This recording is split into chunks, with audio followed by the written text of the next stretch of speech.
ہمارے ایک رشتے دار تھے امریکہ میں انہوں نے وہیں کسی نفسیاتی ڈاکٹر کی کتاب پڑھی اور اس ڈاکٹر نے یہی ثابت کیا تھا کہ نفسیاتی ڈاکٹر بعض دفعہ ایک سادہ سے کیس کو بڑا ہی کمپلیکیٹڈ سا بنا دیتے ہیں, پیچیدہ بنا دیتے ہیں.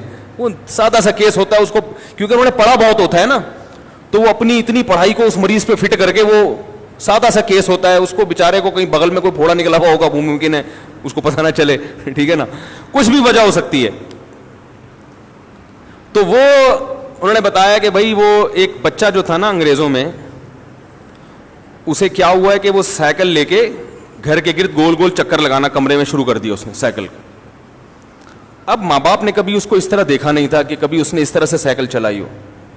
تو اس کے والدین آئے, انہوں نے سمجھایا کہ بیٹا یہ کیا ہو گیا, بیٹھے بیٹھے چکر لگا رہے ہو, غلط ہے, چکر آئیں گے گر جاؤ. بیٹے کو سمجھ میں نہیں آیا. اب انگریز آپ کو پتا ہے ہر چیز میں ریسرچ کرتا ہے.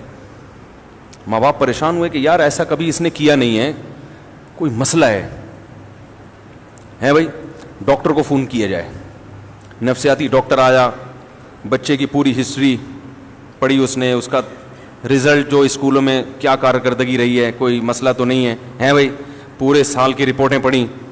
پوری رپورٹوں کے بعد اس نے کہا کہ بھائی ایسا ابھی تک کوئی ایب نارملٹی والا کیس سامنے آیا نہیں ہے. پھر کیا مسئلہ اس کے ساتھ, گھومے جا رہا ہے. بچے کو 2-3 دفعہ سمجھایا, پھر بھی بچہ نہیں رکا, پھر بھی گھومے جا رہا ہے. پھر اپنے سے بڑے ڈاکٹر کو فون کیا اس نے کہ بھائی یہ کیس میری سمجھ میں آنے والا, بولو بھائی نہیں. تو بڑے بڑے ڈاکٹر آ گئے. ہے تو لطیفہ, لیکن ظاہر ہے کچھ فرضی واقعات بھی ہوتے ہیں, مگر ان سے جو سبق دیا جا رہا ہوتا ہے نا وہ سبق درست ہوتا ہے. وہ بڑے بڑے ڈاکٹر آ گئے, وہ لکھ رہے ہیں بھائی یہ کیا مسئلہ ہے اس بچے کے ساتھ, اس کی پوری ہسٹری پڑھ رہے ہیں. ماں پہ ریسرچ شروع ہو گئی کہ ان کے ددیال ننیال میں کوئی دماغی مریض تو نہیں گزرا. 12 ڈاکٹر لوگ عاجز آ گئے. محلے میں قریب میں ایک پٹھان قاری صاحب رہتے تھے ان کو پتہ چلا, وہ آئے, ایک تھپڑ لگایا بچے کو رکھ کے, بولے انسان کا بچہ بن بیٹھ جائے آرام سے. بچہ ایک دم سائیکل روک کے آرام سے بیٹھا ہوئے, کہہ رہے سوری قاری صاحب.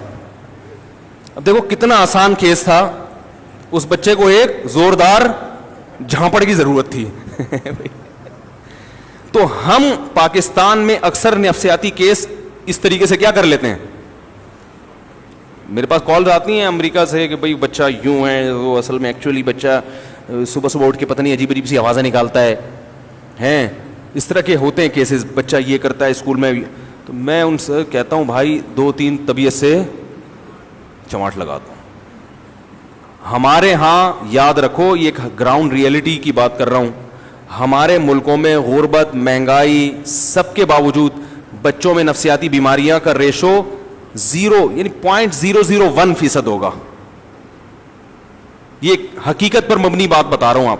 ہمارے ہاں بچوں میں نفسیاتی بیماریوں کا ریشو لاکھوں میں 1 ہے, لیکن ان ملکوں میں بچوں میں نفسیاتی بیماریوں کا ریشو بہت زیادہ ہے, کیونکہ سختی کی بالکل اجازت نہیں ہے. بچے کو آپ نے جب گائیڈ کرنا ہی چھوڑ دیا اور محبت سے ہی سمجھا رہے ہر چیز, بچے میں اتنی عقل تھوڑی ہوتی کہ دلائل سے بات سمجھے.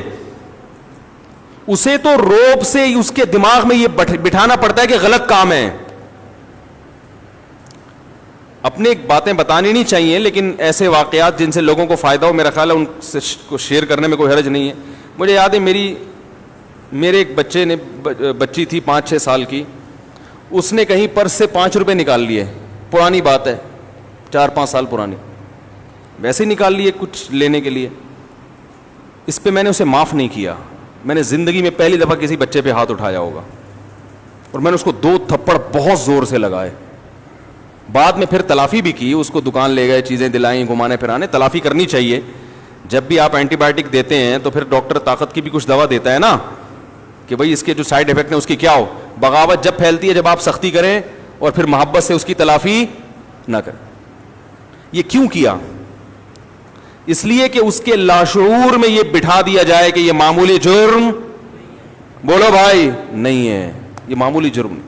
اس کے بعد سے اب تک الحمدللہ جتنے مرضی پیسے میرے پڑے ہوئے ہوں میز پہ, مجھے یہ اطمینان ہوتا ہے کوئی بچہ اسے ہاتھ, کیونکہ یہ خبر پھر تمام بچوں میں پھیل گئی. بات آ رہی ہے سمجھ میں؟ انگریز کے پاس یہ آپشن نہیں ہے. وہ لاشعور میں بیٹھ جاتی ہے ہمیشہ کے لیے کہ بھئی یہ, حالانکہ وہ 5 روپے کی کیا اوقات ہے, لیکن یہ جتنے بڑے بڑے چور ہیں میرے بھائی, یہ 5 روپے سے ہی بنتے ہیں چور. تو اب اس موقع پر اگر میں دلائل سے بات سمجھاتا, سمجھ میں آنے کا امکان بھی تھا اور یہ بھی امکان تھا کہ سمجھ میں نہ آتا, دونوں چیزیں. تو یہ اتنا بڑا جرم ہے کہ اس میں ہم دوسرا آپشن, اس کا رسک نہیں لے سکتے ہم. سمجھ میں آ رہی ہے بات؟ یہ رسک نہیں لے سکتے ہم. جو تھپڑ کے سائیڈ افیکٹ ہیں ان کی تلافی ہو سکتی ہے, یہاں نرمی کے جو سائیڈ افیکٹ ہیں ان کی, اگر وہ خود سے قدرت نے پورے نہ کیے, ان کی تلافی بہت مشکل ہے. پھر تو بہت سی نفسیاتی بیماریوں کا علاج کیا ہوتا ہے بھائی. میں نہیں کہہ رہا بلا وجہ بچوں کو تھپڑ مارنا شروع کر دیں, بچوں کو پہ ہاتھ اٹھانا بہت ہی بری حرکت ہے, بہت بری حرکت ہے. بچوں بگڑتے بھی ہیں اس سے زیادہ. جو کام محبت سے ہوتا ہے وہ سختی سے نہیں ہوتا, لیکن بعض دفعہ سختی کرنی پڑتی ہے. تو بچہ کہیں چوری کرے, اسی طرح یاد رکھو, بچہ اپنے بڑوں میں سے کسی سے بدتمیزی کرے, یہ قابل معافی جرم نہیں ہے. آپ کہیں اس سے کیا ہو گیا اگر اس نے بدتمیزی سے بات کر لی ابا سے یا اماں سے یا چاچا سے یا ماموں سے یا خالہ سے, تو کیا ہو گیا؟ وہ کوئی فرشتے ہیں کیا؟ ان سے غلطی نہیں ہو سکتی؟ اصل میں بچے کو تربیت کی ضرورت ہے, اور تربیت کون کرتا ہے؟ بڑے.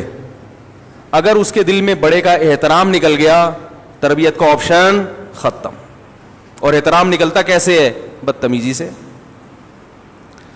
بھائی جان جب وہ بڑے سے بدتمیزی سے بات کرے گا تو احترام رہے گا اس کے دل میں؟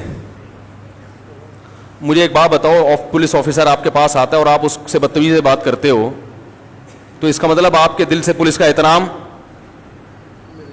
ختم. تو آپ کے پاس پیٹھ پیچھے جو مرضی کہتے رہو, اس کے سامنے آپ کے پاس تمیز سے بات